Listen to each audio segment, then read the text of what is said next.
Hi everyone, my name's Shea Stedford and we are here at the ACM. This is the brand new SSL studio at the Guildford campus. This is an amazing space. It's kind of just finished. It's a working studio at the minute. It's a working studio environment, SSL duality desk, and just a great environment to be in. I'm lucky enough today to be here doing a workshop for music production. So a little bit about myself. My name's Shea Stedford. I'm a production tutor here for both diploma and degree. And I specialise mainly in electronic dance music, so electronic music production, whether it being drum and bass, house, garage, anything produced within a DAW. Logic, Maschine, Ableton, and so on. So the point of this workshop is to get tracks done fast and work on your efficiency when producing. So you're not spending 2 or 3 days on the same track or a week on the same track. You're spending maybe half an hour to an hour on an idea that you can get from a simple creative spark or like an idea of a melody down into a full arrangement within a small space of time. We're going to be using 2 separate DAWs. I'm going to be using Maschine as my main DAW to start with to get the ideas down. And then I'm going to be moving over to Logic to arrange those ideas into an arrangement that can be around about that 3 to 4.5, 5 minutes in length, all within that half an hour time frame. This is something that takes practice to do, and it is something that you will need to do on a regular basis in order to get good at it and get to the stage where you feel that you can make maybe 2 or 3 different tracks in a day and be happy with those ideas.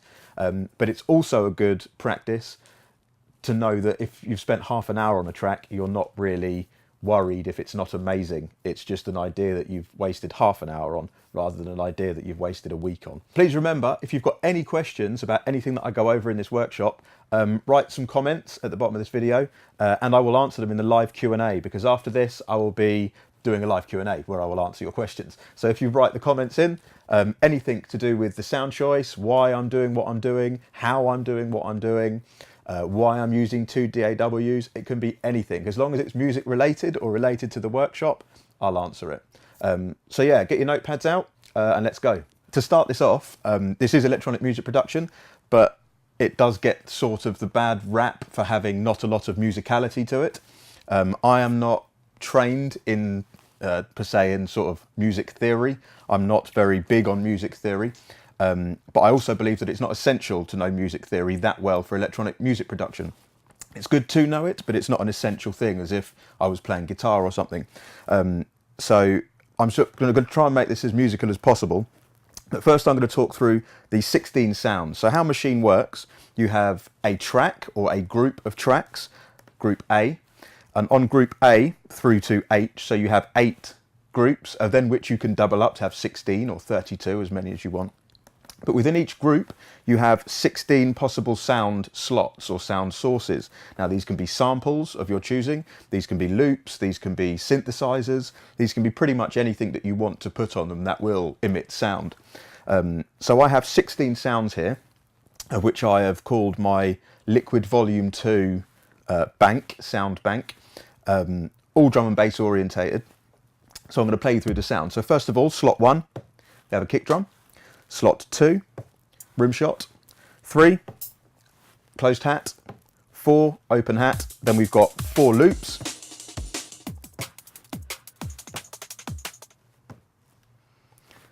Basic loops. Then we have 4 basses. Very low sub. Growly top bass. Another sub, but this time from a synthesizer, not a sample. And then another growly bass from a synthesizer, not a sample. And then across the top we have our instruments. So I have a piano sound, a string sound, another sort of paddy type string sound, and then just some white noise. Okay, so that takes us through our 16 sounds. Now this whole track is going to be based around just these, and it's manipulating these. So let's just start. I'm going to start with some musicality. So I'm going to start with a piano sound, and I'm going to want to get some form of melody down with this. In Maschine, this makes it very easy for you to do so. So for instance, across the top here, I have a keyboard mode. And within this keyboard mode,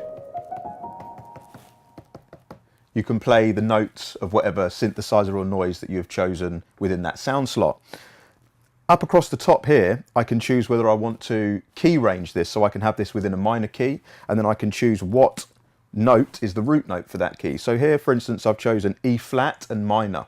So every note I play will be in the key of E flat minor,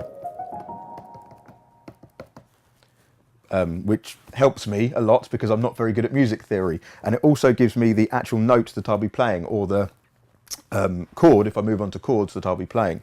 So for instance, for this case, I'm going to go to the chords mode, and I'm going to pick a chord set in minor from my root key, and it will play me the chord. Okay, so I'm going to go through and just get this done as quick as possible, pretty much. I know I can't really mess this up because it's always going to be in key. So I'm going to record a pattern, the first pattern, which would be my intro for the start of the track. So I'm going to press pattern 1, which brings me up a whole new pattern to start recording into. And I'm going to turn the pattern size up to 16 bars. Okay, so I've got a nice long length of pattern for an intro. I'm going to press record, and then I'm going to record in with a metronome.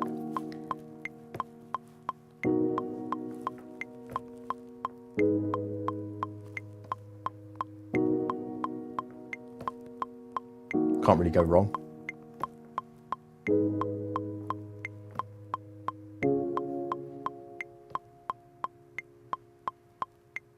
Now, that'll do. And now you'll hear that it will just loop that round for my first loop.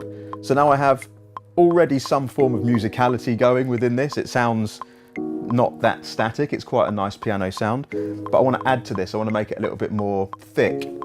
So I'm going to make a new pattern. This first pattern I'm going to have as my intro, and then I'm going to move on to the second half of the intro where I'm going to bring in another instrument, maybe strings.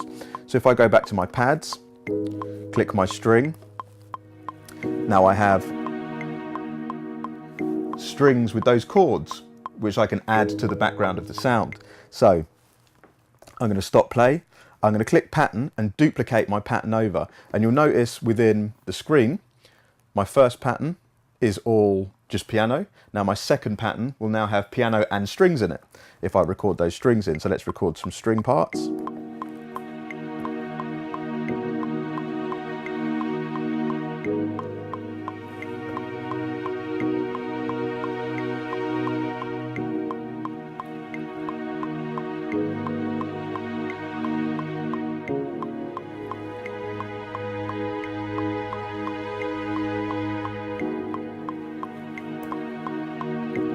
Lovely.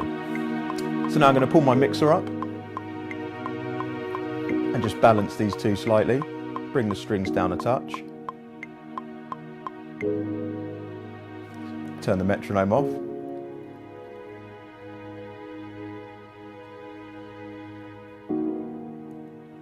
Now in pattern 2, I'm going to go back to my pianos and add in some higher notes in the second pattern.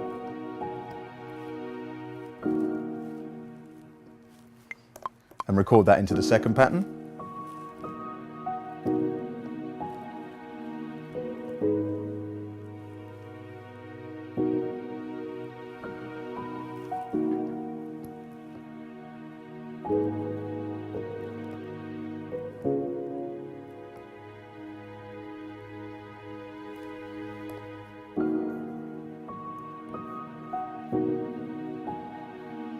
So as you can see from the screenshot, this is all my piano notes that I've been played in pattern 2. But in pattern 1, I just have the chords. In pattern 2, I have the chords and I have those extra notes across the top. So this is my musicality part. The next stage, I'm going to bring in some hi-hats. So I'm going to duplicate this pattern over and I'm going to add in some hi-hats to this. So, lovely. I'm going to bring in a closed hat and an open hat.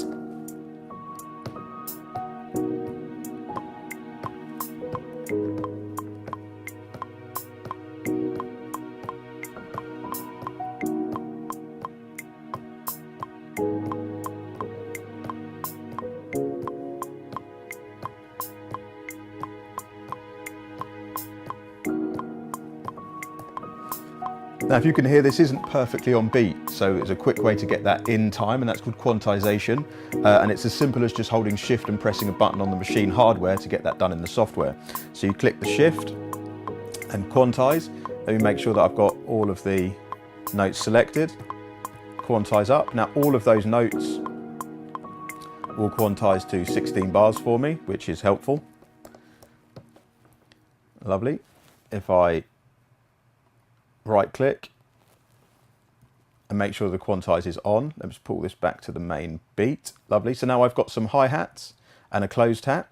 On my open hat, if I go back to my pad mode, within the hardware I'm going to add some reverb to this to give it a bit more atmosphere, a bit more professional sounding rather than just a clean, dry hi-hat. So I'm going to, on the hardware, go to a new slot and then go down to reverb, add that in, put a plate or a hall reverb on that. Lovely. So now it's got a bit more atmosphere around it. So now when I play,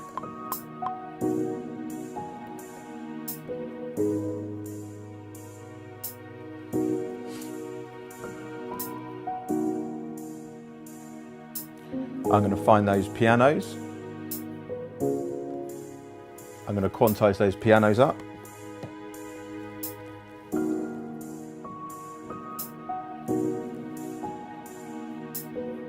Much nicer. So on the second part, now I've got sort of the beginnings of the intro. Now I want to bring in some bass and bring in, because the idea for this is hopefully to get a vocalist in this afterwards. So we've got a nice build into the initial start of the track, and now we're going to bring in some bass just to get a bit of a growl going. So go and find some basses. Kind of like that growly bass. So I'm going to go to my keys on the keyboard, not in a chord mode, just on the keys. And just have a little play around and see what kind of notes are going to fit well with those piano parts. So let's have a play.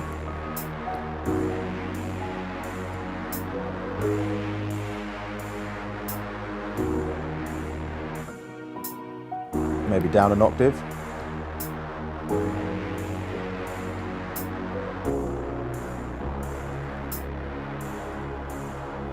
So it's kind of around those notes, so we'll start from here.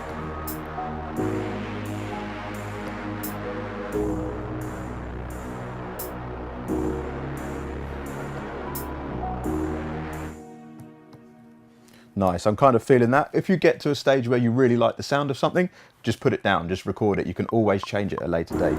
So let's go in and record.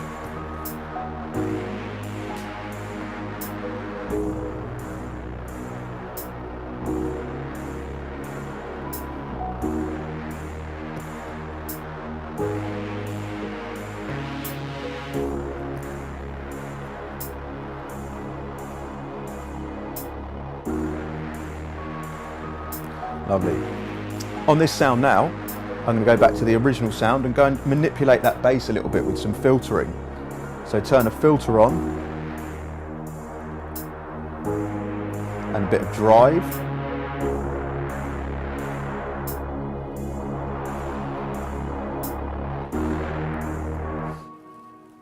Now listening to that, I kind of like that movement of that bass. It gives it a bit more flavour and a bit more vibe. I hate the word vibe, but a bit more vibe to the sound.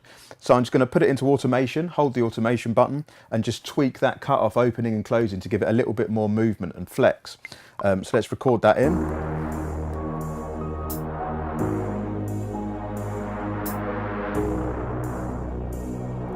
And you can see that recording in just at the bottom of the screen on the screen grab.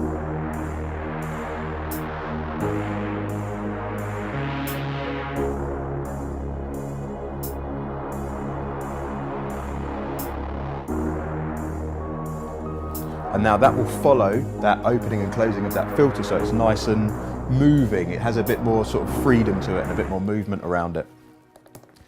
So this is really where I want to take the start of this track in the first three parts. The next stage is to maybe go into a smaller breakdown, which is just piano, and then into a full drop. And the only thing I really need extra in this for the drop is the main drums, right? So for parts 1, 2, and 3, I'm going to, in scene 1, because Maschine works around scenes, in scene 1, I'm going to choose pattern 1. In scene 2, I'm going to choose pattern 2, and in scene 3, I'm going to choose pattern 3. Kind of makes sense, right? But all of these I'm going to append to a track, append to my song. So when I change in the song mode, you can see now this will play back from start to finish. Pattern 1, pure piano. Pattern 2, piano with some strings and higher notes in those pianos, the single notes for the melody. And then pattern 3 would have the bass in. So let's have a listen. And while this is playing through, I'm just going to audition some drum sounds.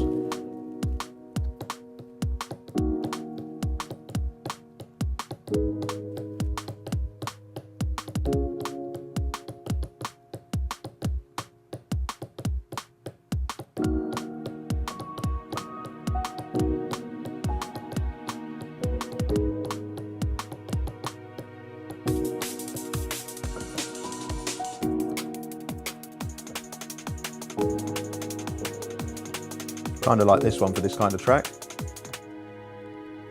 So right, on this part, I think I'm going to record this in.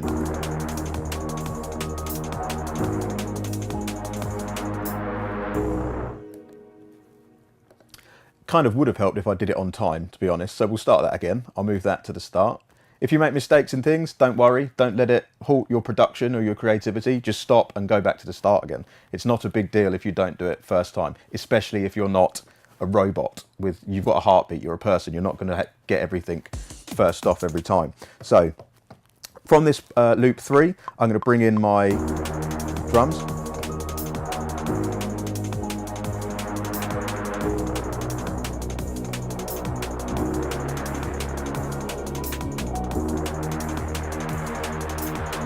Keep rolling.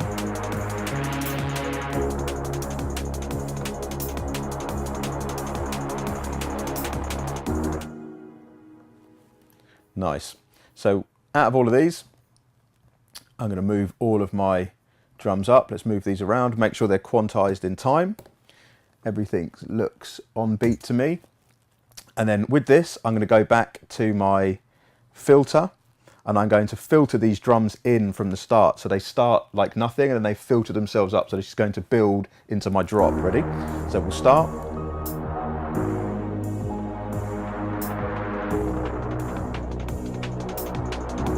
You can hear it slowly, gradually building in. So I'm going to record that in.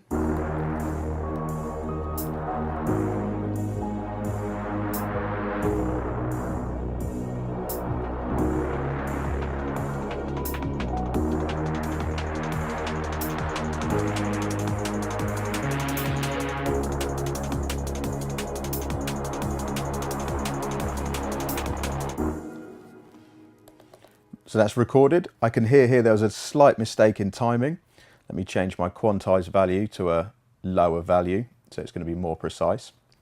So now I've got a nice smooth intro into my drums coming in.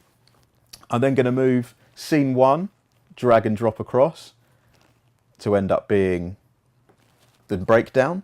And then lastly, I'm going to have a brand new scene here where I'm going to put a pattern in. And I'm going to call this pattern 5, 16 bars. And then, no, actually, no, I'm going to drag in scene 3 and drag scene 3 across into here. Let's have a listen. Lovely. So I now have scene 6, of which I'm going to get rid of those drum parts and put all of my drum parts in. So I'm going to play all the extended loops over the top for the drop.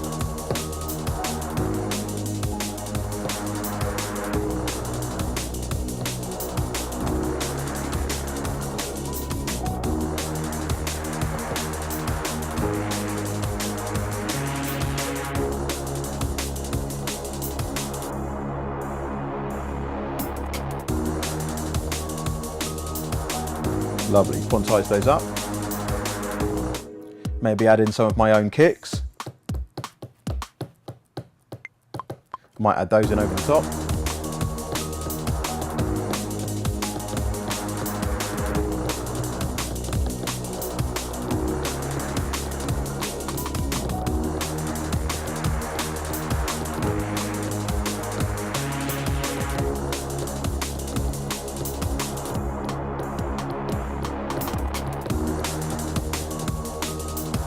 quantize it all up again.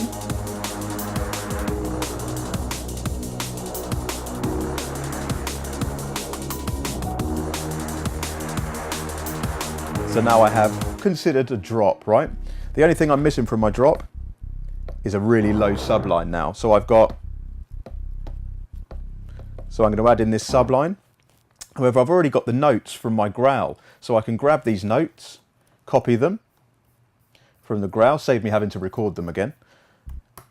Copy them down, follow the subline, put my cursor to the start, at the start of the loop, and paste those notes in. So now when I play back, let's have a listen to this soloed and this soloed. So now I've got bass and top growl on top for the drop part. So this isn't on the intro, this is just on the drop. Let's watch our volume slightly. As I can see, I'm going red a touch.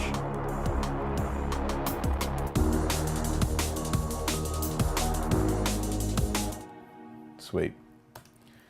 That's pretty much the whole track, to be honest, just to start with the bare bones. So we've got an intro, we've got a build, we've got a drop, and we've got kind of like a breakdown. Now from just these 4 or 5 sections, you can now take all of these files as the idea of the track into Logic or into a different DAW, and then form a basic structure of a song. And then from there, add bits in, take bits out, start to mix stuff. You can see I've done no real mixing here. I've done no real level balances or anything like that, or added a lot of effects and things, just stuff to get me in the mood and in the vibe. So a little bit of automation in terms of filtering, a little bit of reverb just to get it going, and just to get myself in a position where I feel like I want to work on this. I'm not sure how long this has been so far, but this is normally around how long I would spend on a quick idea for something. I'll then take these files, export them out, and then open them in Logic as a whole new project.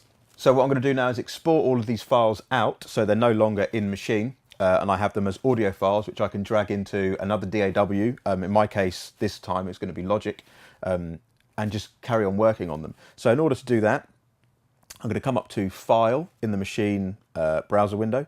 I'm going to move down to Export Audio, and here it will bring up a little window that will tell you or ask you what you would like to do.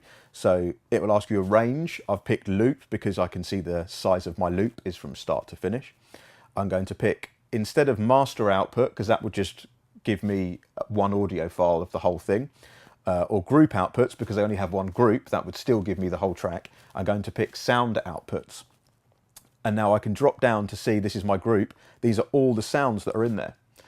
I don't have to have all of these ticked because there may not be anything on those sounds. I may not have used all of those sounds. But for this case, just to be on the safe side, I'd prefer to have audio files with nothing in that I can delete than audio files that I don't have that I should have bounced when I had the chance. So I'm going to keep everything in that group selected.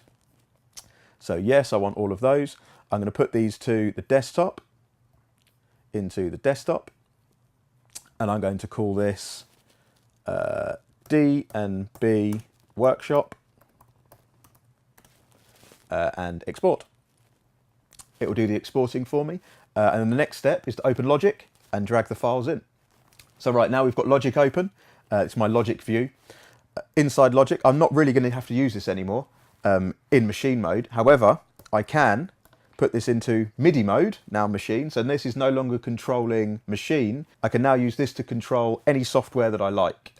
This would work as a standard MIDI controller with CC controls for plugins or just notes that I can play. So I'm going to leave this in MIDI mode now, Maschine, just as a controller for Logic, basically. So within Logic now, I'm going to drag those files in that we got from Maschine. So come to my little media browser section in Logic. Locate to the desktop, I can see D&B Workshop, the folder that I saved it as, and here's all of my files, okay? Now you can see there's a lot of these, but nothing actually happens until the very end. This means that I've bounced it correctly and I've got the full stemmed version of the track. So I know that I'm in the right place, which is always helpful. The first thing to do in Logic is to make sure that you are at the right beats per minute, the right BPM for the stems you're going to provide, okay? There is new versions of, in the newer version of Logic that gives you the option to drag files in that will convert or adhere to the session's tempo. But just to be on the safe side, And just as good practice, make sure that your session, before you drag any files in or add any reverbs or delays or anything like that, or any time-based processes, that your BPM is correct, especially when recording things. So I've got 174 BPM. I'm going to drag all of these files over to Logic. It's going to ask me, do I want new tracks, create existing tracks? I'm going to create new tracks. I don't want to place them all on one track. That would be pointless. Click OK. Now this will give me a spread of my whole production in Maschine across audio files in Logic, and named what they were in Logic in Maschine. So if I go through, I can first of all have a look and see what ones are doing nothing. So I can see this one has nothing in it, simple as deleting it. Again, this one has nothing in it, this one has nothing in it. If it doesn't have anything, it has no place being in the session. It might as well be gone. But everything else here is being used at some stage or another. So let's have a listen through. So I've got piano. I can see my strings come in here. Nice. And I know that I'm working to 16 bars because all of my patterns were 16s. So what I'm going to do is use a tool, my secondary tool in Logic, to cut sections. This is just for structure. So I know there's a section here, there's a section here where it changes up, another section, breakdown, undo that one, that was a bit dodgy there, and then drop. So I have intro section, I have build section, I've got another sort of build where some bass and stuff comes in. I've then got breakdown, which is pure piano, and then I've got pure drop.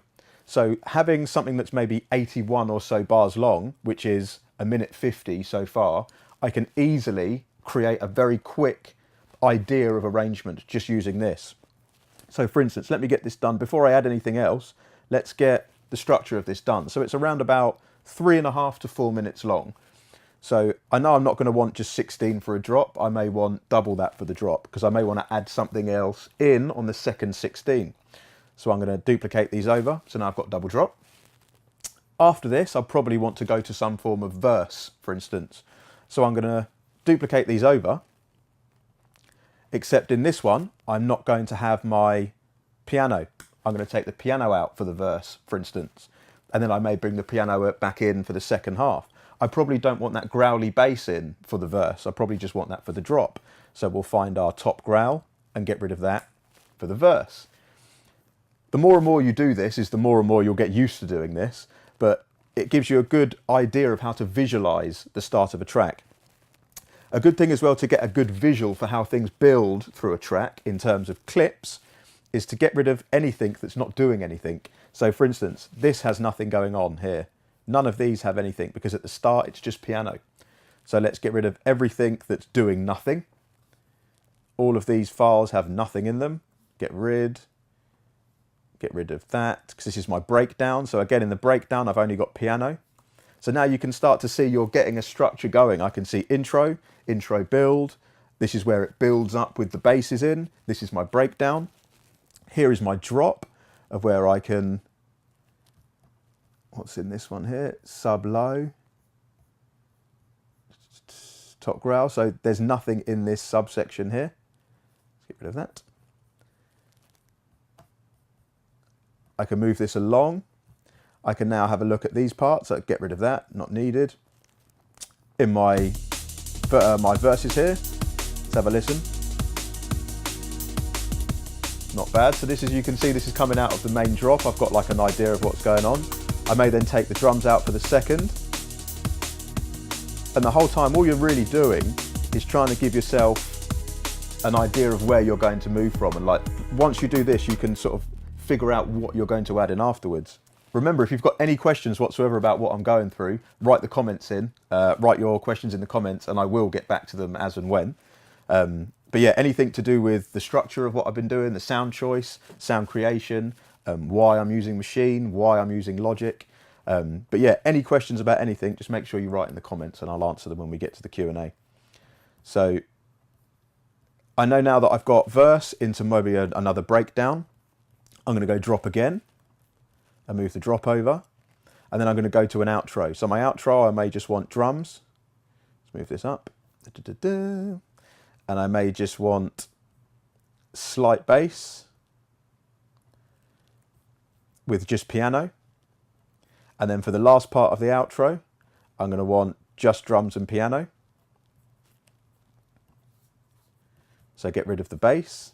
And then for the last leaving of the track, I'm just going to have pure piano. So let's move this section across, see if it will let me do it. Nope.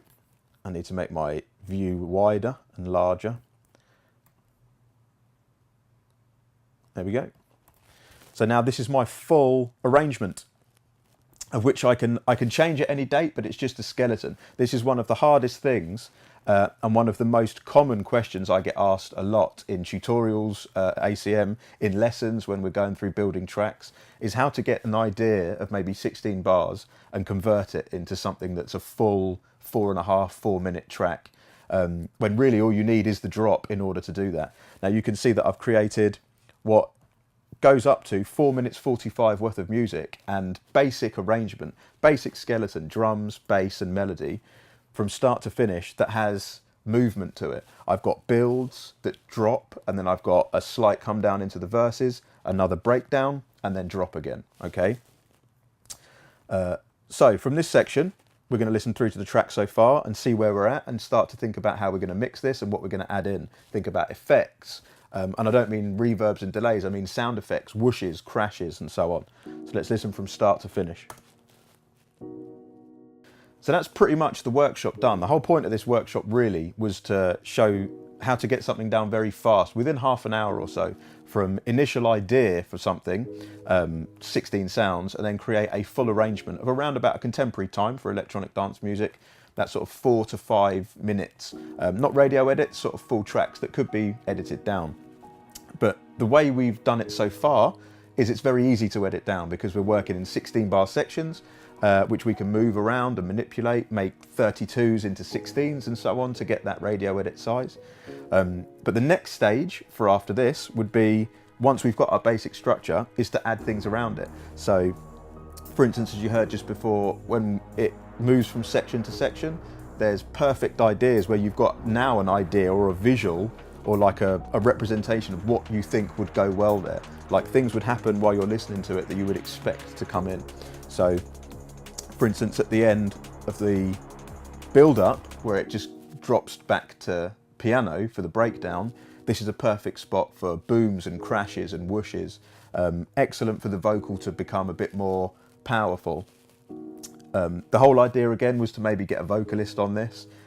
With the vocalist on this kind of structure, this basic structure, is very easy for a vocalist to work with, rather than sending a vocalist something that is fully done with full melodies everywhere and crashes and stuff. This is just a nice kind of canvas, just a plain, borderline, basic skeleton of a track.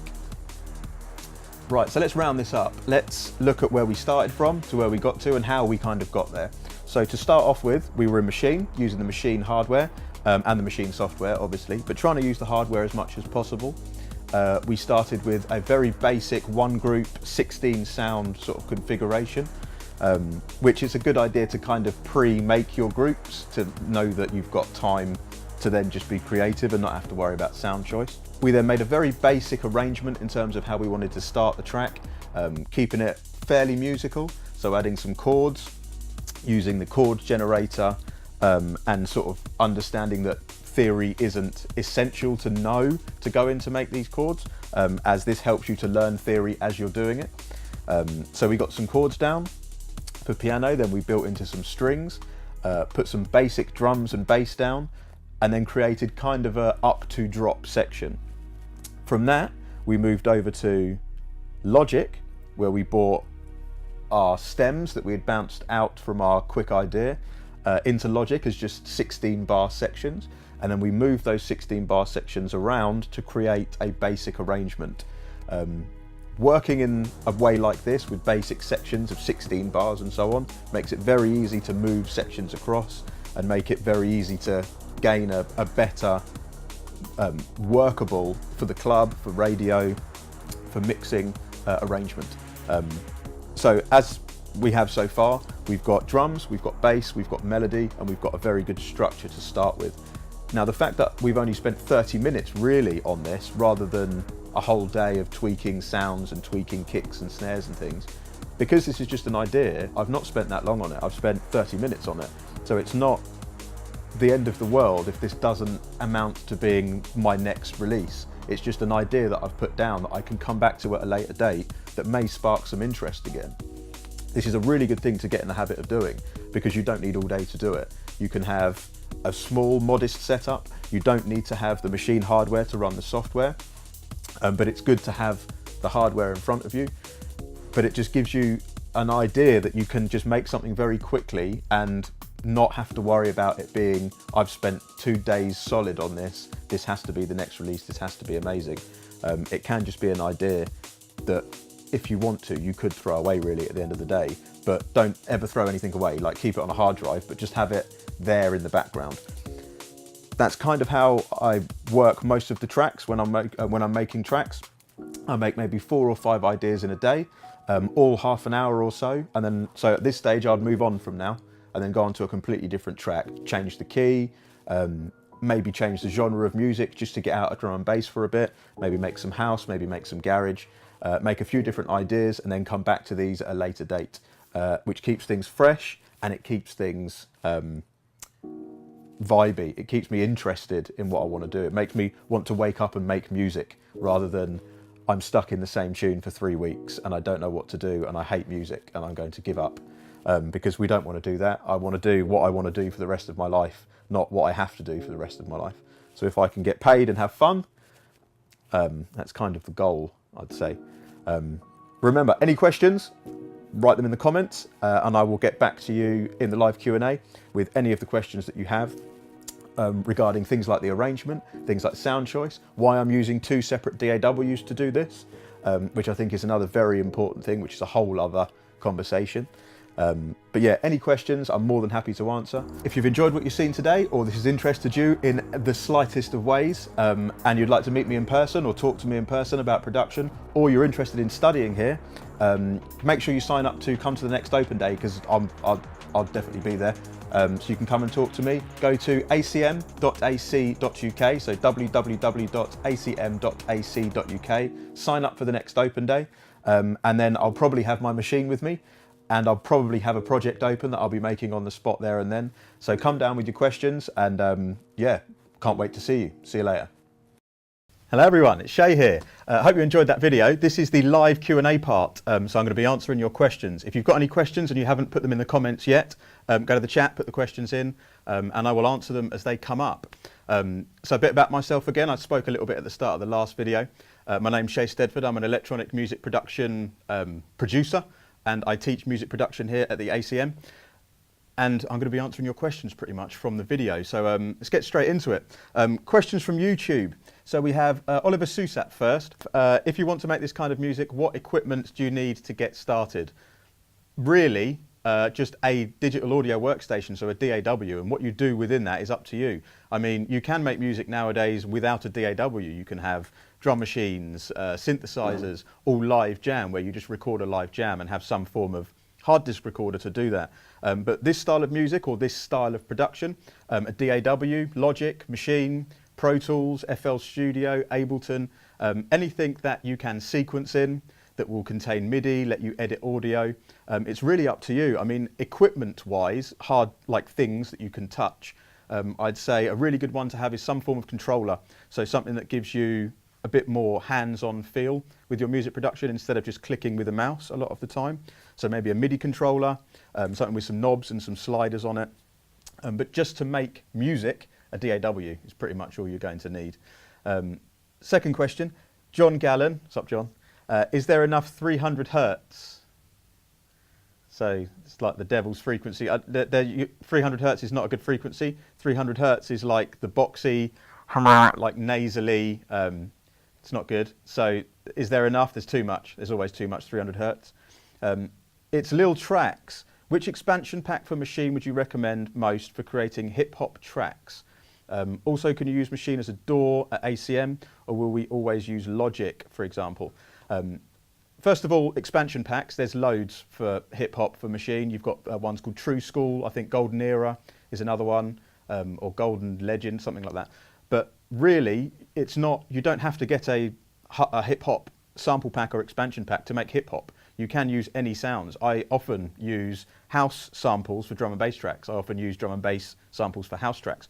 So it's really, it's up to you what you use. A good thing to do as well is just to record your own sounds. So get yourself a very cheap recorder, even your phone, and record mono samples of random things that you can then process. Because the creativity when doing that is so much more vast, and you're open to a lot more possibility in terms of what can I do with this sound, rather than flicking through expansion pack sounds. But have a look at some of the expansions, like True School is a very good one. I think there's one called Queensbridge Avenue or something like that, Queensbridge. But there's quite a few hip hop Maschine expansions. I would say though, don't just look at the hip hop ones, look at drum and bass ones, look at house ones, look at the one shots, look at the loops that come with them. I know Native Instruments now do something called sounds.com, where you can sort of drag and drop your favourite sounds from your favourite expansions, which might be a good thing to go by.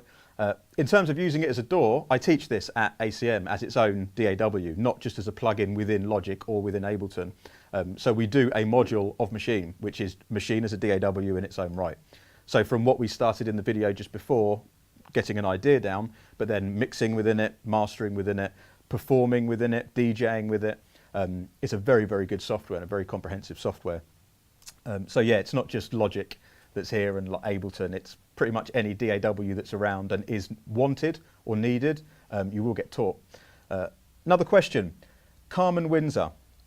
What are the most common mistakes novice producers make in drum and bass productions?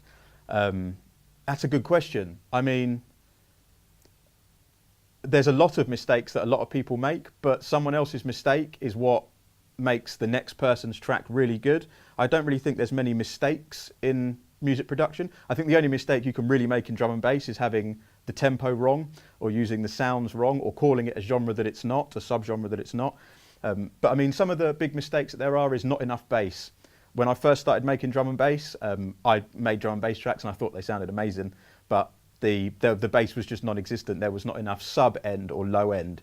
And I only really heard that when I started playing them out in clubs, and my track would come in from the one previous, and it was just loose and not very deep. Another one is adding very high frequencies. So it's adding the low sublines, but as well as adding the higher frequencies. So like tizzy, tss, white noise sort of sounds. They really help to create a lot of atmosphere around tracks. You hear it a lot in sub-focus tracks, Wilkinson tracks, any sort of mainstream drum and bass, you will hear a big sizzle on the top. A lot of it either comes from white noise or cymbals, just adding like crushed cymbals over the top of things. So in terms of like mistakes for novices, it's generally adding loads of bass and getting the right bass content, and also getting that excitement around the sounds. Pretty much, there's a lot we could go into in terms of mistakes, but like I said before, someone else's mistake is what makes someone else's track really good. So it's only a mistake if you feel personally that it doesn't work for the track. Luke Cook, another question. What's up, Luke? How do you go about organising your sample libraries? I.e., I have 250 snare drum samples. How do I not waste the next 2 hours going through them? Honestly, you're going to have to waste at least 2 hours going through them so you can organise them, really.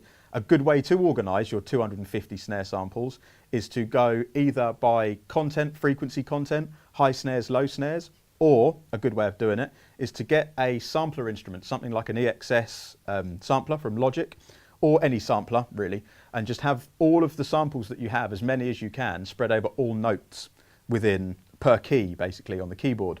So you can have all of your samples as a library and then just play through them and audition them as the track's going through. I found that's quite helpful. A lot of the time I will just grab 4 or 5 snares at complete random and drag them in and layer them and then try and work with them for about 5 minutes. If it doesn't work within 5 minutes, I sack those off and I bring a new 3, 4, 5 in. Organising sample libraries, not just for snares and things, is very important. Prep work in terms of music production is 90% of your efficiency. You can't be efficient and produce something if you haven't done the prep work beforehand. If you're not organised, you're just going to sit there, like you say, flicking 2 hours through snares. So maybe think of having a day where you don't make any sounds or any music, you just go through your sample libraries and have subcategories. So you could have a drum and bass folder. Within that you have loops. Within that loops folder you then have 174 for drum and bass BPM. You have loops that are 125. Think of putting things in key. There's some very good software like Mixed in Key is excellent for that. And it will categorize all of your tracks in key order, which helps quite a lot because then it will just whittle down what's going to work and what won't. It takes time, and it's not something that you're going to have, you're not going to be able to get out of organizing your sample library. I would say put a day a week aside or a couple of hours a week aside just to reorganize. You may think yours at the minute is very good, but you can always make it a little bit better and prep it better. If you know you've got a drum and bass track that's coming up, or you've got commission to make some music, a couple of days before, go through a few sounds and have a listen to a few sounds that you think are going to help you. So you've got those sort of creative spark things going on as you start. We've got another question here from Yulia. Hey Yulia. Hi Shea, what is your favourite plugin when mixing? Right now, I don't really have a favourite. There's a few that I really like. I'm loving the new SSL native plugins, which I've done a few videos on those myself where I rate them quite a lot. Very good sounding plugins. I love the Slate digital plugins, the Slate everything bundle, which is like a rack of plugins where you've got like plugins with like EQs, saturators, compressors, where you can put what you want and where. If I'm completely honest, I think the best plugins to use are the plugins that come with your DAW. Now, a lot of people aren't going to agree and are probably going to slate me for saying it, but if you can get a very good mix, or should I say you can get a very good mix using all stock Logic or Ableton plugins. If you don't know how to use the plugins that come with the DAW, I don't really see why you should go and spend loads of money on third-party plugins. If you can understand how to work the ones in the DAW, you don't need to go elsewhere unless you're looking for a specific tone. But things like Logic and Ableton especially, and Pro Tools, the stock sounds, the stock plugins that come with them and the stock processors are very, very good and are very versatile and usable. A stock plugin that's my favourite is the Logic's Overdrive plugin. A little tip, open the Overdrive plugin, put it on anything, it doesn't matter what you put it on, full tone, zero drive. Little tip there. Full tone, zero drive on the Overdrive plugin. Works on buses, works on individual tracks, and all it does really is add third order harmonics to whatever you put it on, which is going to make it sound better. That's just how it is. It's a great plugin. So try that, Yulia, if you want to. Another one by Lil Tracks. We've got quite a few questions coming through. This is good. Shea, what piano sounds do you recommend on Maschine? And what sound did you use for this track? Download it now. There's a plugin called Labs by Spitfire Audio, and it's completely free. And it's not like a non-legit free, it's a legitimate free plugin by a company called Spitfire Audio. If you don't know them, they make a lot of the sample libraries for film score people. Amazing sample library company, Spitfire Audio they're called. And they've got a new plugin called Labs, L-A-B-S. In it you get a free piano and you get a few strings now. You've got like a string ensemble, some cellos I believe they've just added to it. But the pianos in that, it's free and it sounds like a very nice open piano. And that's the piano sample that I used in the track just before. So it's not a sample, that's actually a plugin that's playing those samples. Comes very simple. You get a reverb knob where you turn more reverb and a dynamics fader, and that's it. But the actual samples themselves are very good. So what else was in that question? What sound did you use for the track? Yeah, so I wouldn't necessarily go for a piano sample. I would go for maybe a sampled instrument, which is a multi-sampled instrument, something in Contact or that Labs free plugin to use from. The Contact free library, the actual, when you buy Contact, you get like a factory library with it. The pianos in that aren't actually that bad. You've got some very good pianos in there. One's called the Gentleman, the Maverick, Unicorder, I believe one's called Unicorder. That's a very good piano. The Giant is another one. There's so many pianos out there. I'm just loving Labs at the minute because it's free and it's very easy to use and it sounds good. One of the only plugins that when you play a chord, it spreads the notes slightly off from each other a bit, so it gives like that random instead of like MIDI, you've hit notes. So yeah, try that one, mate. That's really good. DJ Axis, great name. Random random stuff in regards to EQing the separate layers. Would you recommend EQing in key? For example, when using a high pass on the piano, putting the cutoff frequency of the pass at the root note. Personally, no. I mean, a lot of people may swear by it and think that you like high passes. In terms of filters, I would put a filter on and get to the point where I've gone too far and then just pull it back slightly. In terms of EQing on bells and sort of tight cues to make something tuned or tune it to the type of the track, I do that quite a lot, especially with percussive elements, things like rim shots, hi-hats, snares. In Maschine, I just do that by tuning the sound, by turning up and down the pitch of the sound. But if I've just got a audio clip, an audio sample that I've dragged into a DAW, I will find the dominant frequency or the main note frequency from the key of my track and just lift that slightly. But in terms of filters, I rarely cut off at a good area because you're always going to have a harmonic around that's going to be maybe quite nice. Bell curves and sort of tighter cues, tune on as much as you want really. It's very easy to lose a lot of time doing stuff like that though. A good way to do it, if we go back to the question from Luke earlier about the sample library thing, is to find or know the samples that you've got and know that for this style of track, sample 15 in subgroup 4 or whatever is going to sound good in it. But yeah, tight cues and things like that, tune away all day. But things like high passes, I would just pass it or just do it until you get to the point where you think you've gone too far and then just slightly back. So things like vocals, for instance, cutting in on a vocal up to around about 200, maybe too far, but then you can just slightly come back a little bit until it sounds like it's in the track and not on the track. Another question, Eddie Ed, any chance of a drum bus? Yes, I would always use a drum bus. In the video before that you just watched, there wasn't time. All I was doing was getting an arrangement down, so I wasn't thinking of mixing at all. But yes, always, all of my drums would feed a bus, called a bus, not a bus.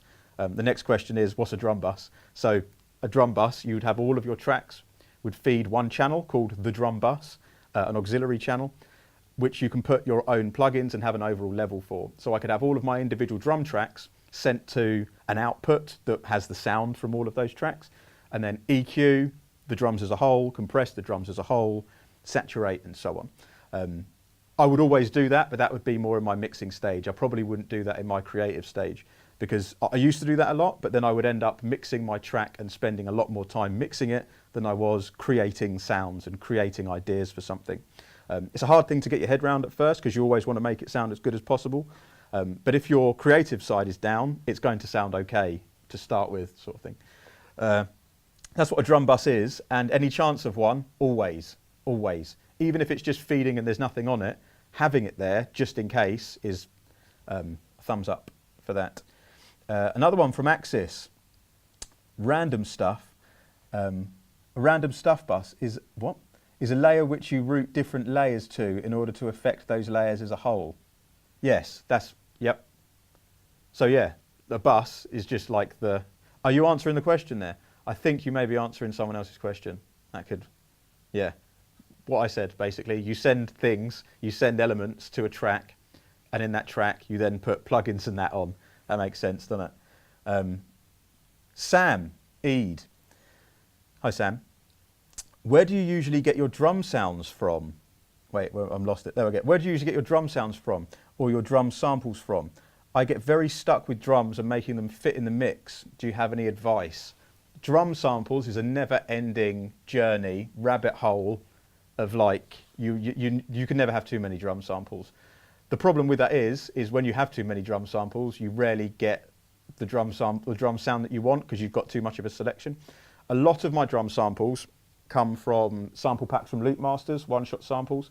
The majority, if I'm completely honest, come from sampling other people's music and sampling drum breaks, finding a break in a track and chopping out that break and then chopping out the individual slices of the elements within that loop. So I'll cut out the kick, the hi-hat, the snare, the clap, and so on. It's not stealing. It is kind of stealing, but it's not like I'm taking their whole loop. I would work on those from there, but I know that if I like the sound of that track and I like the drum sound, just take it and use it. As long as you do something with it, it's all right, I suppose. I mean, I don't want to get anyone in trouble, but it's like a lot of people do that. That's how the whole sampling thing came around. Like a lot of hip hop producers and like massive hip hop producers, Jay Dilla, for instance, was all sampled beats where you would take bits from other people, records, and chop them.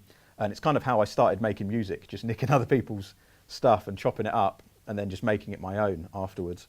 But if you're looking at actual sample packs, have a look at Loop Masters. It's very good because they do a whole host of genre-specific sample packs. But look at some sample packs that aren't the style you're looking to make, if that makes sense. So if you're making hip-hop, look at some drum and bass sample packs. If you're making drum and bass, look at some hip-hop sample packs. So you're not using the same samples as everyone else that's making the style you're making. Which is why I said earlier, a lot of the time for house music, I use drum and bass one-shot samples. Or for drum and bass, I use house samples or garage samples, for instance. And then you kind of know that you've got more of a chance of sounding more original in your style than you do using a sample pack that everyone has, for instance. Another question.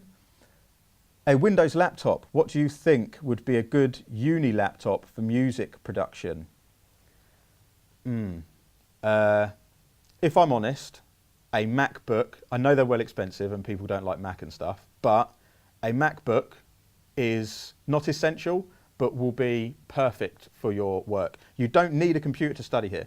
Every single person that does the production course will be assigned a workstation where you have a Mac, you have all the software you're going to need, you have all of the controllers, Ableton pushes, keyboard controllers, a machine to yourself. You have a workstation. However, once you've done your work for the day, you can save it to Google Drive, take home with you. But if you have your own laptop with you, you can run everything from your own laptop. I would say a 13-inch MacBook is fine for now. Spring to the 15 if you want to, but we're not all made of money. Windows ones are very good, obviously because they're cheaper. The only problem you'll find with that is that you won't be able to run software like Logic on it because Logic is Mac only. I would advise for a MacBook because all software production music-wise you'll be able to have on a Mac, not all on a Windows. So yeah, if you can afford to get the Mac, I would do that if I'm honest, because it's a great help. I used to study here before I taught here. Years ago I studied here and I didn't have a laptop when I was here. I did everything on the ACM computers, which worked out fine. It just meant that I had to take those files home with me to my desktop computer to work on. And it would have been great to have my own laptop, really, to work on. And what I was doing in lesson, I could take home and carry on straight away from. So look for a MacBook if you can. Refurbished, second-hand, 2011 ones are really good, 2011, 2012, because you can doctor those and take the backs off. Before I got this one, which I didn't want to get, but I kind of had to, I had a 2011 one where I took the CD drive out, I replaced the RAM, I replaced the hard drives. You lose your warranty, but you end up having a very powerful MacBook on a small footprint, which is cheaper than doing it through the App Store. No offense to Apple. So, another question. George Hart, best free plugin, Labs, the piano one. The best free plugin, Labs. Or the stock ones that come with your DAW. The Overdrive plugin from Logic, brilliant. But free plugins, I'd say Labs is very good. Some other free ones. They vary because sometimes they're free and sometimes they're not. Companies like Softube and companies like Soundtoys, they'll often put out like a plugin free for a week, and then you get that plugin for a week for free. But then after that week's up, it's about 50 quid. So there's a few that I got for free that aren't free anymore, like the Black Hole Reverb from Eventide. That was free when I first got it. Now it's about 100 quid or something like that. Instead of free, you definitely could spring for £1. Look on places like Plugin Boutique, because they do, and VST Buzz and websites like that, where they do a plugin for £1. I recently got the Vacuum synthesizer, Vacuum Pro synthesizer, which since I bought it has featured in pretty much every track that I've put down for things like Reese basses and stuff. It was £1, and it's normally about 200 quid. So if you can spring for £1, it's like free, pretty much. It's not that much. If you've got a PayPal account, I'm sure you can spare £1. But they're pretty good. Free Labs, the piano one and the string one. Amazing plugin for very authentic professional sounds. Another one from George. What can I do if I can't think of any ideas? I was going to be funny and say give up, but don't. If you don't have any ideas, you need to go away somewhere, watch a film. A lot of the time what I used to do is go out with my phone and just record my journey, or go out for a walk and record what I was doing, or put a movie on and not really think about, I need to make something now. The worst killer for creativity is urgency. Like, I need to do this now. Why can't I make music? Because then you just second guess yourself, and you end up with a blank screen of nothing. So I used to get my phone out, or a small handheld recorder, like a Tascam, I believe. I think it's like H Handy or something like that, Handy One. And you just walk around and record your journey.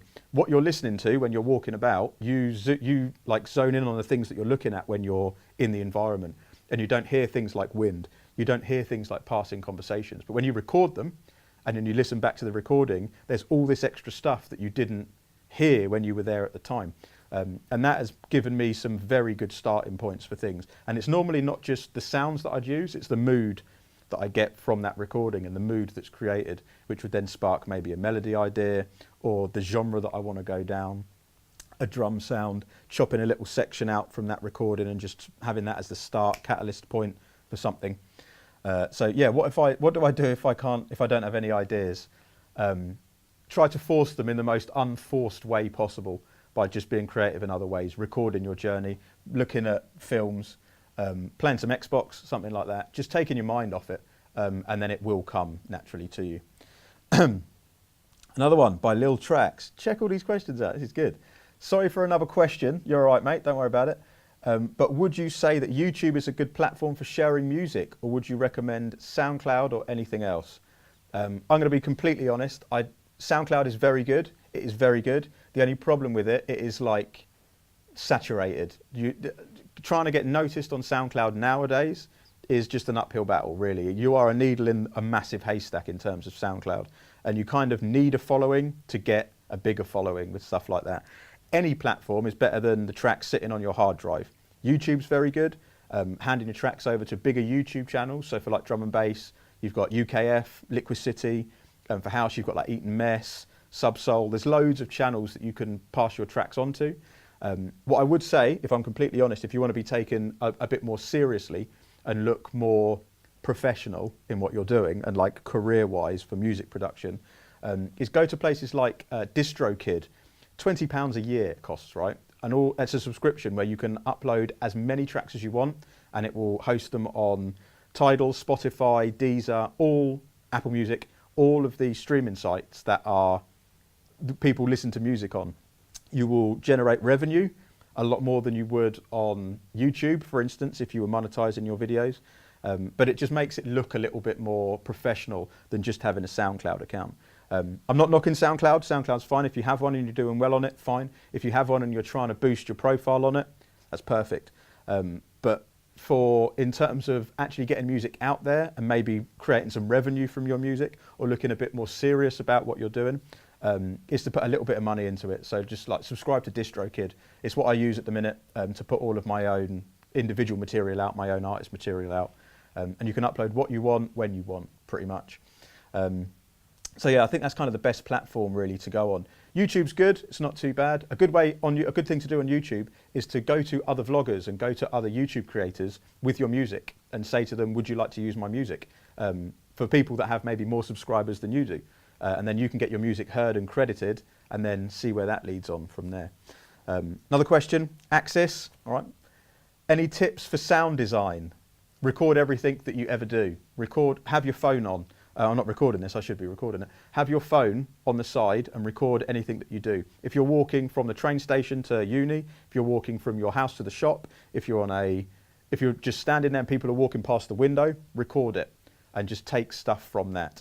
Don't be afraid to make something sound horrible, and don't think that you have to sound like someone else. When you're designing sound, the best sounds are the most original sounds. And the most original sounds come from original sources. So instead of using like ready-made packs and layering things up to create a new sound, start from nothing. A lot of the time I use vocal samples, or I used to record my own lectures, not to listen to myself talking, but to like take the start word that I said of a lecture, chop that word out, and then use that as a bass line, sample it, and then make a bass line out of it, or make a lead synth out of it. Because the actual sound itself, has got so much timbre and character to it, because it's a voice with like vocal cords and stuff. You have something that's original to you. So record stuff is my big tip on sound design. Record anything, and it doesn't matter how bad the recording is. You don't need a £5,000 handheld like recorder that you see on like BBC One, David Attenborough recording people. You need an iPhone. That's all you're going to need. Something that you can then further process. I used to like the fact that my iPhone was such bad quality, like the iPhone 4, I think it was years ago. Terrible quality recordings, but that terrible quality translated into thickness and texture and sort of saturated sound once I started to manipulate. Another one, Ollie Dal Bennett.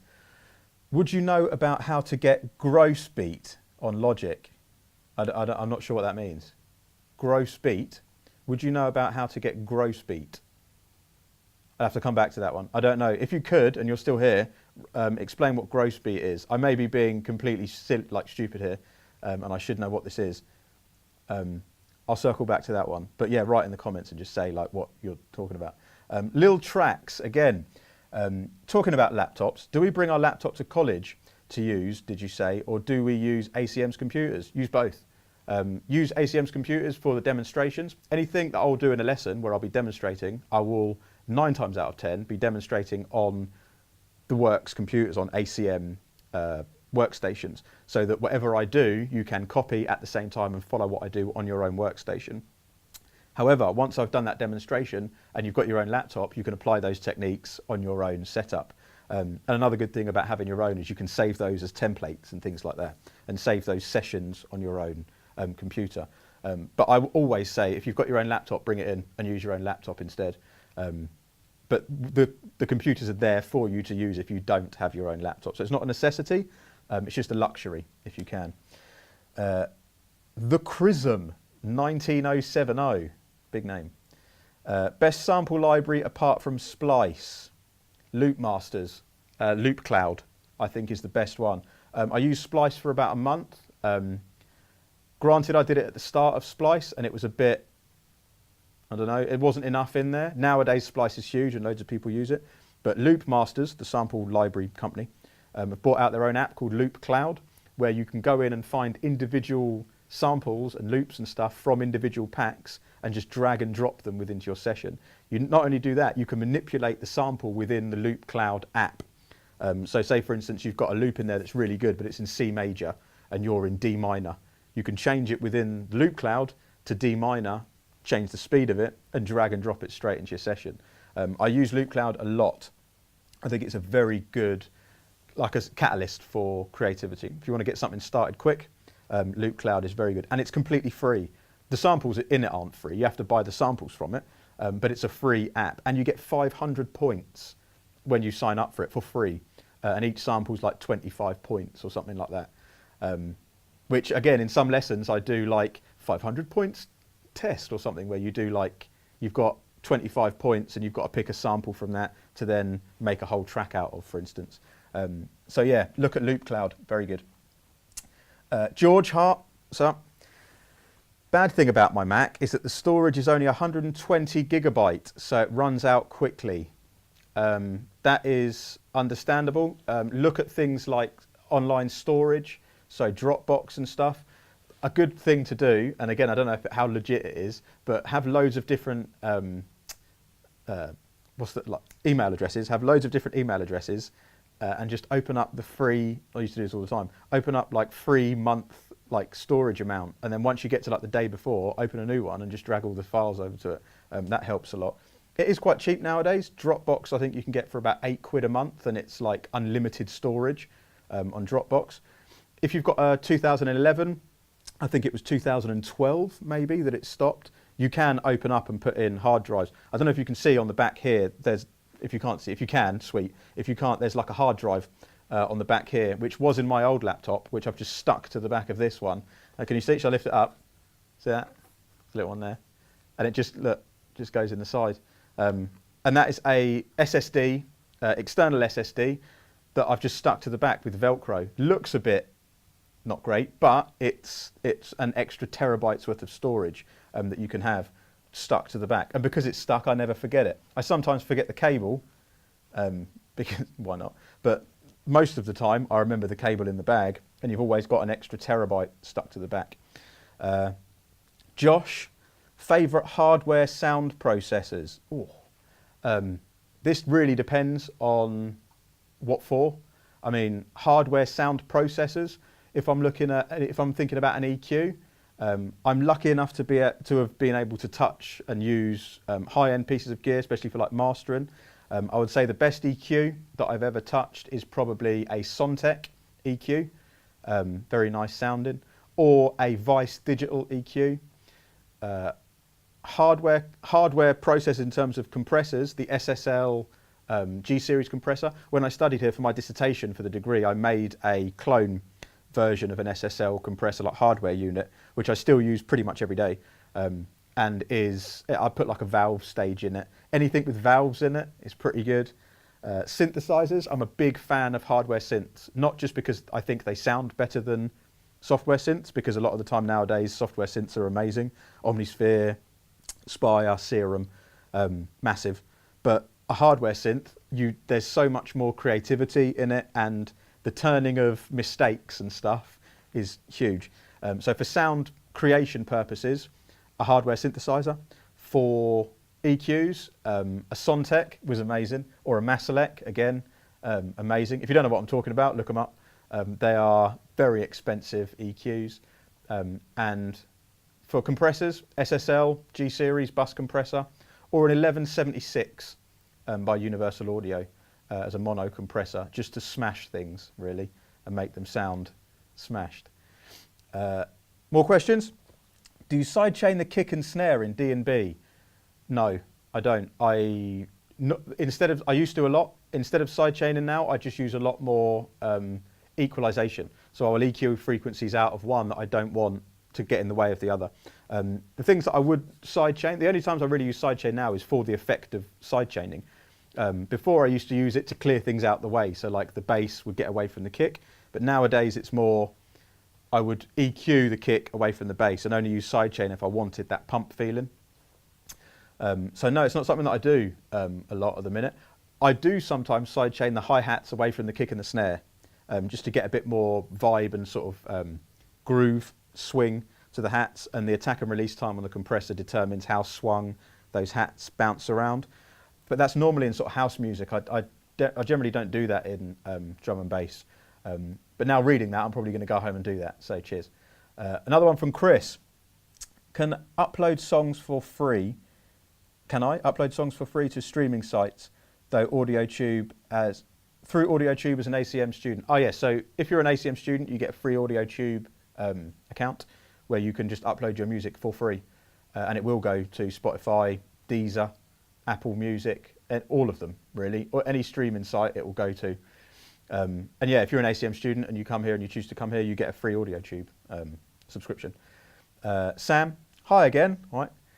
Another question, do you make a lot of your own instruments for drum and bass? And are samples a big part of creating music for you? I do use a lot of my own instruments. A lot of the time I have a synthesizer called a Dave Smith Pro 2, which I make a lot of noise on. And I just have days where I just have sound design days where I make noises and patches and then use those later on. A lot of the time, the samples that I would use would be samples like drum samples or percussive. When it comes to the instrumental things, it would be either piano multi-sampled instruments or basses that I had made myself from scratch with things like raw oscillator waves, square waves and saw waves and things like that. But are samples a big part of creating music for you? I would say yes, for ideas for things. Sometimes I'll start a track with all samples, and sometimes all literally like a loop that I'll take from Loop Cloud or something and drag it in, manipulate it slightly, but then use that as the bed for what I would make around it. And then once I've made around it, I would get rid of the original sample and add something else in. So samples can be very useful to use, and then not end up in the track a lot of the time. George, so how can I make a melody rhythm for a drum and bass song? I mean, that's quite a vague question, but I mean, how to make a melody, a good way to start, instead of starting with the melody, is start with a drum pattern and a bass line, and then you can work your bass line round the melody. It's easier to make a bass line than a top line melody because there's normally less notes in the bass line than there is in a top line melody and rhythm and stuff. For rhythms, a good way to do it is just study drum and bass, man. Like, listen to a load of drum and bass tracks, listen to the style of music that you want to create, and listen to all the other subgenres, and listen to what's in the subgenres and see what you can apply to the style you want to make, if that makes sense. But study other people's sounds and study what works in terms of rhythm, what you like. Not necessarily what you think you should be making to please everyone else. It's what you like, because it's very easy to come across as that guy that just makes what everyone else is making at the time, the crest of a wave person.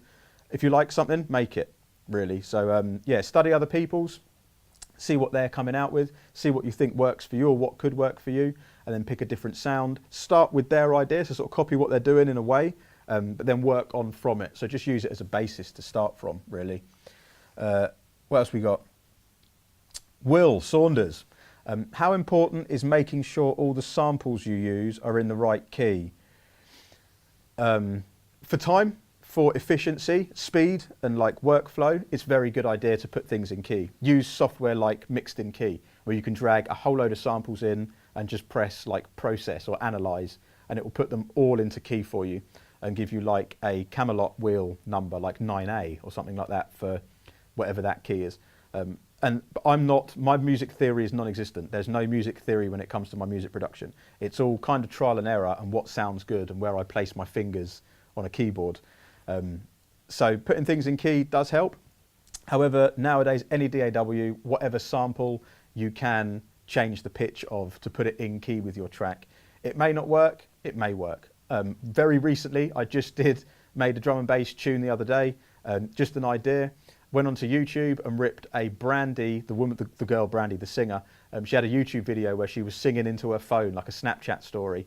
I thought that sounds all right. Took it, dragged it in, and it was in key somehow, and it worked really well. I then just used that as an idea for the top line melody, and then sacked the recording off.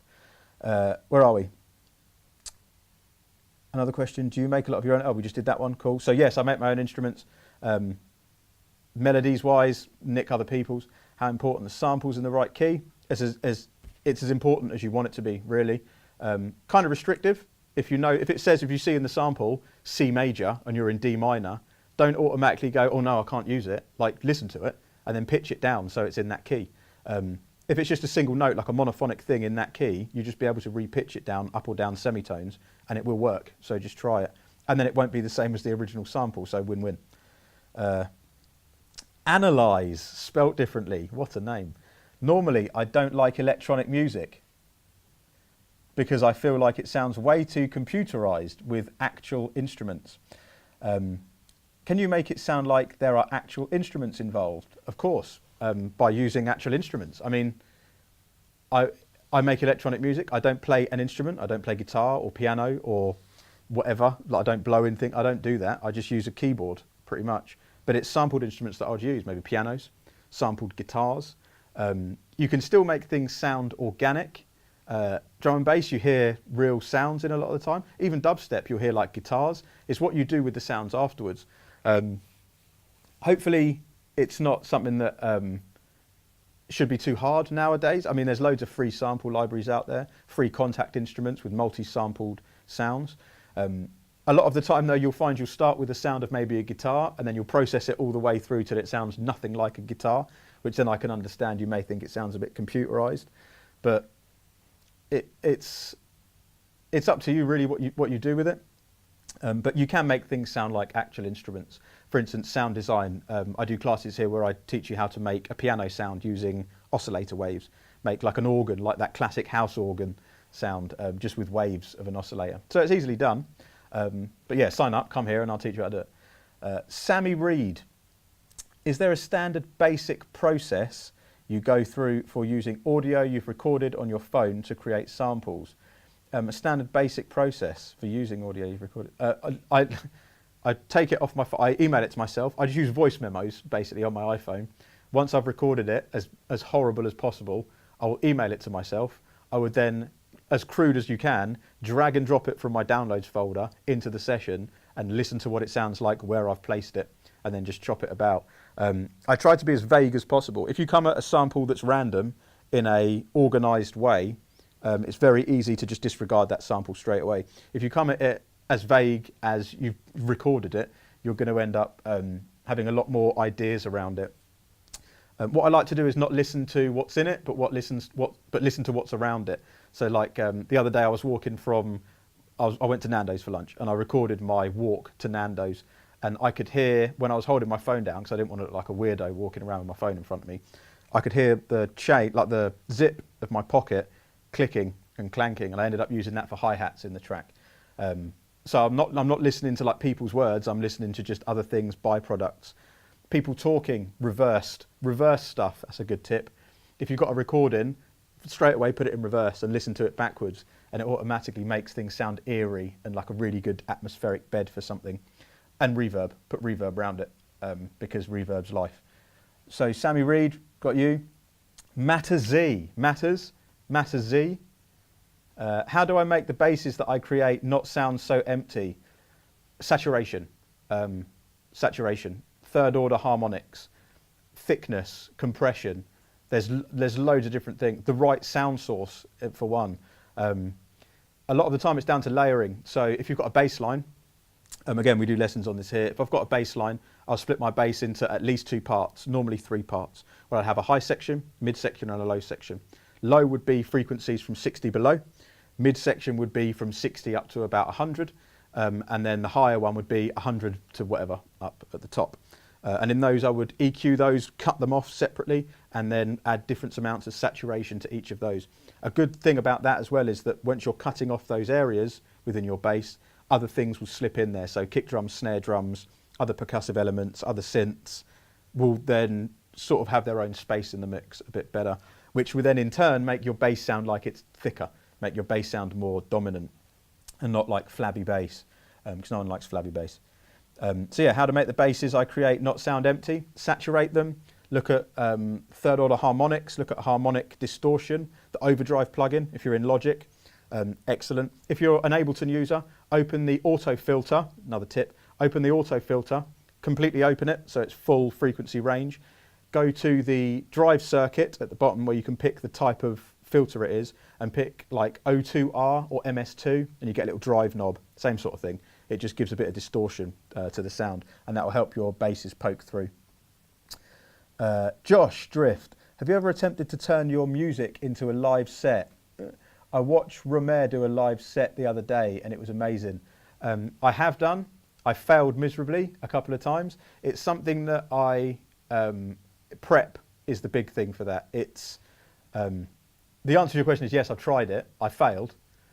I've got better at it. The first time I did it, I failed miserably. I've got better at it, but it was really down to the preparation of your track. So you make the full track and then I would use Maschine to do that and I would put a whole section of the track on a pad and then make sure that that whole session is quantized. So whenever I press something, it plays in time. People like Arius, I think they're called, a guy and a girl from America or Canada, I forgot either one.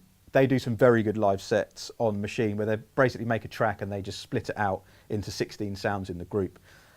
It's something that I would like to get more into, to be fair. I do DJ using a Maschine. So I perform my own tracks with that where I take stems and perform those stems of my own tracks and perform those over other tracks. But in terms of performing a track or doing a live set, it's something I'd like to get into, but it's not something that I do. I could show you how to do it, but then it's up to you afterwards to then go on and make it your own. Chris again, what would you say is the best method of promoting your music when you start with no following? Annoy people is the best thing I can give you. Be on people the whole time. Constant uploads and frequent uploads. A good YouTube channel, when I say a good YouTube channel, I mean a YouTube channel that has good content. Nowadays, everyone, like IGTV on Instagram, have something that's consistency. So if you're wanting to promote just your music, have another angle to it. So maybe it's you going out or you in the studio making the tune rather than just posting the tune up. Have a video of you making the tune or like a little swirly thing going on with the video. But it's consistency, really. You could have 1 week you put 3 videos out and then you put nothing out for 4 weeks. People are going to get bored with it and not look at the one you put out 4 weeks later. So it's consistency, really. So the best method, I'd say you go to DistroKid and upload, or have about 8 tracks or so, and then filter or stagger, should I say, your distribution. So 1 month you put 2 tracks out as an EP, next month another 2 tracks, and then you're always sort of 4 months in hand with what you're doing. So the consistency is a bit easier and a bit more manageable. Josh Overman, how do you stay dedicated to a track and not keep creating new ones? I don't. I always say this to every student: you never finish a track. Tracks are never finished; they're just abandoned. You just want it off you, like you just want it off your life. Like, just get away from me with music a lot of the time. The only way I would really finish it is if I've got a definite deadline for it. I like to make a lot of ideas and then come back to those ideas. So it's not a bad thing that you never finish a track.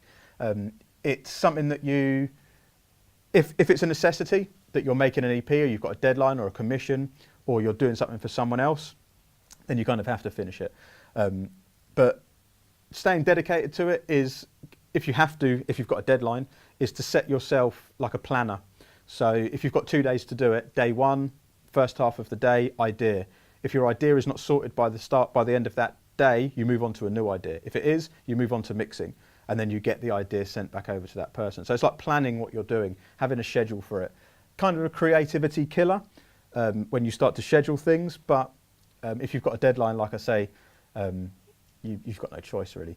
Sam Eade, what tempo do you usually use for D&B? 174 I always go for, even though the one I'm working on just before today is 170. The only reason for that is because the vocal that I pitched and like time stretched was a little bit too chipmunk, a little bit too fast at 174. But normally 174 is kind of the happy medium. 170 if I'm more on that chilled vibe. I hate the word vibe. The more chilled area of drum and bass, but 174, the happy area, pretty much. Little tracks again. Any advice with naming a track? Yes. I always get stuck with trying to come up with names. I've got a 5-year-old son. He's going to be 6 on Saturday. I've got a 5-year-old son, and I just say, Taylor, shout me a word, and he'll give me a word, and then I'll use that word as the idea. Don't go out and have kids just to do that, obviously. But like, if you've got just talk to someone in the room and go, give me a word, and then they'll be like, oh, I don't know, and then they give you a word. If you like it, use it. A lot of the time as well, I'll go to the mood that I'm looking at for this sort of track. Like, I'd have moody or like miserable, and then I'd type in Google miserable thesaurus, and it'll give me a load of different words that go with that, and then I'll just pick a word from that and do like a play on it. Other ways of naming tracks, very random. You can easily get into the final bit 4-1 FML, that kind of thing, like words, like sentences this long for file names. Try and keep it as simple as you can, down to 1 word. It's easier to remember 1 word than it is 4. So yeah, ask someone around you, and that's pretty much it. I think we're going to stop there for the questions. Throat's killing me. Thank you very much all for your questions there. If you've got any questions at all after this, please feel free to email me. My email address is sstedford, so sstedford @acm.ac.uk. And I will answer any of your questions, obviously. Give me a couple of minutes, because I may be driving or like making music, but just ask me anything, whether it's to do with today's workshop, whether it's to do with sound, whether it's to do with ACM courses, whether you just want to geek out about audio. I'm more than happy to talk to you. One last thing, we do have open days here all the time. If you're interested in coming to ACM to learn music production, whether it's contemporary music production, electronic music production, recording, mixing, anything, not just making drum and bass tunes and making electronic music. If you're interested in anything music production, just come down to one of our open days. I will be here. You can sign up for these open days at the ACM website, which is www.acm.ac.uk. And yeah, just sign up for them there. We are in clearing at the moment. So if you want to level up, call our admissions team, and they will give you all the information that you need, and they'll guide you sort of through that process. It's a very easy process. It's not a big process or anything. Anyone can do this. If you've got a slight interest in music and you're thinking, maybe I want to go down it, just try, just inquire. It's a nice, easy process, and we're here to help you. That's kind of what we're here to do. So if you are interested, call the admissions team. The number is 01483 500 841. So 01483 500 841. Talk to admissions, and then we can have a chat. I'm at most of the open days, if not all of the open days. So if you see me about, just stop me and say hey, and we can geek out about stuff, and I'll go through anything that you want to go through, as long as it's music related and not personal issues, because yeah, music, innit? Make sure next week, I hope you enjoyed that today. I hope it was helpful to some people. Next week, same time, 12:30, Matt Russell, my colleague here, is going to be doing his live stream, and he's going to be going through guitar, not just guitar. He's going to be going through how to tune your guitar, how to set up your guitar, professional ways of using a guitar, pretty much. So if you're interested in that, even if you're not interested in guitar, it's going to be a really good thing to get Matt's take and ask Matt any questions about the courses here at ACM, or anything to do with music production. So thank you very much. My name's Shea Stedford, remember. Any questions? sstedford@acm.ac.uk. And thank you for watching. I'm going to crack on with what I was doing before this, because I started making a tune before. A vocal from a ACM vocal student who was a production student, went on to vocals. So yeah, thank you very much. Bye.